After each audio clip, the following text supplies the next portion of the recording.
ঢাকার ১৭ ও বগুড়া ৬ আসনে নির্বাচনে জয়লাভের পর বগুড়া ৬ আসনটি ছেড়ে দেন বিএনপি চেয়ারম্যান ও প্রধানমন্ত্রী তারেক রহমান।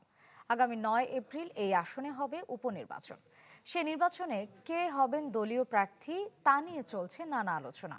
কারো কারো দাবি, জিয়া পরিবারের কাউকে করা হোক এই আসনের প্রার্থী। বগুড়া ৬ আসনকে বলা হয় বিএনপির ঘাঁটি। ১৯৯১ থেকে ২০০৮ সাল পর্যন্ত সবকটি জাতীয় নির্বাচনে এই আসনে ধানের শীষ প্রতীকে বিপুল ভোটে জয় পান বিএনপির প্রয়াত চেয়ারপারসন বেগম খালেদা জিয়া। তার মৃত্যুর পর এই আসনে ২,১৬,০০০-এর বেশি ভোট পেয়ে বিজয়ী হন দলের চেয়ারম্যান তারেক রহমান।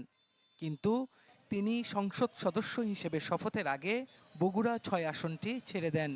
তাই আগামী ৯ এপ্রিল এই আসনে উপনির্বাচনের তফসিল ঘোষণা করেছে নির্বাচন কমিশন। খালেদা জিয়ার নির্বাচনী এলাকা হওয়ায় আওয়ামী সরকারের সময় উন্নয়ন থেকে বঞ্চিত হন এখানকার মানুষ। তাই উন্নয়নের স্বার্থে আগামী উপনির্বাচনে জিয়া পরিবারের সদস্যদের প্রার্থী হিসেবে দেখতে চান নেতাকর্মীরা। সবসময় বগুড়া ৬ আসন জিয়া পরিবার মানুষজনই এখানে নেতৃত্ব দিয়েছে এবং বগুড়ার উন্নয়নে জিয়া পরিবার সর্বোচ্চ ভূমিকা রেখেছে। বগুড়ার মানুষের প্রথম পছন্দ, প্রথম প্রত্যাশা জিয়া পরিবারের মানুষ এখানে প্রতিনিধিত্ব করবে। জেলা বিএনপির সভাপতি বলছেন, উপনির্বাচনে জিয়া পরিবারের কেউ নাকি অন্য কোনো স্থানীয় নেতা প্রার্থী হবেন সেই সিদ্ধান্ত দিবেন দলের চেয়ারম্যান তারেক রহমান।